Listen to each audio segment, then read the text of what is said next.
the table. You sent us some of yours. We'll get to those on the C Spire text line in a bit, and we'll also transition to programs that are primed to take a step backward in tier. I have two slam dunks, I think. But Borky, go ahead and lead us off with the one that we know you're going to give us. Yeah, Clemson for obvious reasons, so we can even... Oh, I didn't think that... Oh. Somebody at the text line said Arkansas. I thought you were going Arkansas. Yeah, but, I mean, they're already kind of far back. I mean, how much further back can they step? Anyway. Okay. Ask Chad Morris. Well, true. I mean, they can get worse. I don't expect them to get that bad. Florida. I think Florida, or at least the perception of Florida, is that they should be and are a team or a program that can and will compete for titles on an annual basis.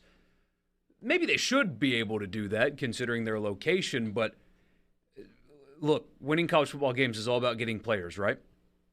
It's all it's about. Get players. Like I said, and I'll say it again, Kirby Smart wasn't winning a national championship with Wake Forest players. Well, Florida, I don't know if you noticed, suffered a massive setback in the most important thing when it comes to acquiring players. They don't have enough money. And when you operate in the SEC East with Georgia and Tennessee, and Auburn's back to being committed again before they do whatever they do, and Florida State is now majorly on the rise in recruiting, and Miami is throwing money all over the place, and Clemson's dipping down into your state and getting whoever they want whenever they want, Florida's got an uphill climb to field a roster that's competitive, and it's a climb that I don't think they're going to make. I love Billy Napier. I respect him. Their quarterback room at the moment is a disaster, comparatively speaking, and I think they're about to take a step back. People that are going to spend the offseason trying to convince you that Florida's going to be a contender next year are wrong. They're more likely to replicate a 6-6 than go 9-3. So Florida, I think, is going to take a step back. Okay. Hey, Dad? Florida was my pick, too. I mean, the rest of the East is kind of on an upswing right now, right? Georgia's the best team in the country. Tennessee looks like they're elite again. South Carolina is improving. Kentucky has become a pretty solid program year in and year out. They're not an automatic win for Florida anymore. Even Vanderbilt and Missouri are competitive. And then you have Florida, and I liked Napier, and I thought that was a good hire, but the early returns are not very promising. Borky mentioned recruiting. It's just not good there for whatever reason. Florida is a program that should be on the elite tier. They should be a year-in, year-out national championship contender. But they're not going to be for a long time at the way things are going right now. Since the year 2000, this program has been elite. Its former head coach won, starting in 2000, 13, 11, 12, 12, 12, 8. Followed that up with 11, 11, 12, 8. Followed it up with 12, 10, 10, 11, 1, 8. Followed it up with 11 and 11. And then he handed the reins to another coach who won 12, 12, 12, 9 in a pandemic-shortened season, and then 10 before he took another job.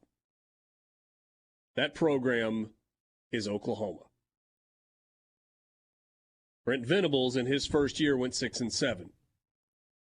In 2 years, Oklahoma is joining the Southeastern Conference. Do I think that Oklahoma is going to be a team that regularly finishes at 6-6 or 6-7 just because they join the SEC? No, I don't. But I also don't think that they're going to be a team that averages 10 to 12 wins per year over the course of 2 decades. Oklahoma, as a program, is in the process of taking a step back from the tier in which they have been competing to more of a good but not great tier. I feel good about that one. You got a second one? Borky, you burned your 2. I did. All right, so here's my other one. This program, under its previous head coach in 2017, went 4-8. And then they went 11-2, 11-3, 9-1, 13-1, and then won 9 games this year. Cincinnati is in the process of taking a step back. Luke Fickell built that program to where it was one of the nation's really, really good programs. And when you couple that with the fact that Cincinnati is making a move from the American Conference to the Big 12, and yes, I know Oklahoma and Texas are leaving, but boys, we watched a Big 12. It was a good football conference this year. I mean, Oklahoma was middle of the pack and Texas was average. TCU played for a national championship. Baylor's got Dave Aranda. Kansas State's got it rolling in the right direction. Kansas is better than they've been since, Mark Mangino? Yeah. Iowa State took a step back this year as Brock Purdy went to the NFL. I don't know that we're ready to count Matt Campbell out just quite yet. Texas Tech's building in the right direction. Saw that in the bowl game. It is a more difficult league across the board. Cincinnati's taking a step back. Those are my two. Oklahoma was my other one. Well, you didn't have all that information right there at the holster ready to go. Or maybe you did. Didn't need it. I didn't need it. I know. It's pretty obvious with Venables. I mean, there are some programs where, especially in year one, right? I understand they lost Caleb Williams, but they still had plenty of talent.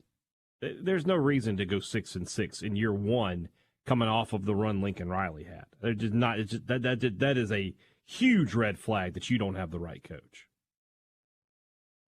C-Spire text line. Hunter says, I like the Oklahoma pick.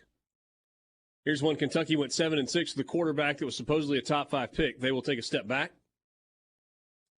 They did reacquire Liam Cohen as their offensive coordinator. Yeah. They were 6-7. I mean, they're not going to be 4-8 next year, I bet. Great minds think alike. Solid. Borky. Kentucky got better at quarterback, losing a alleged top 10 pick with Leary coming in. Yeah. Jason lives in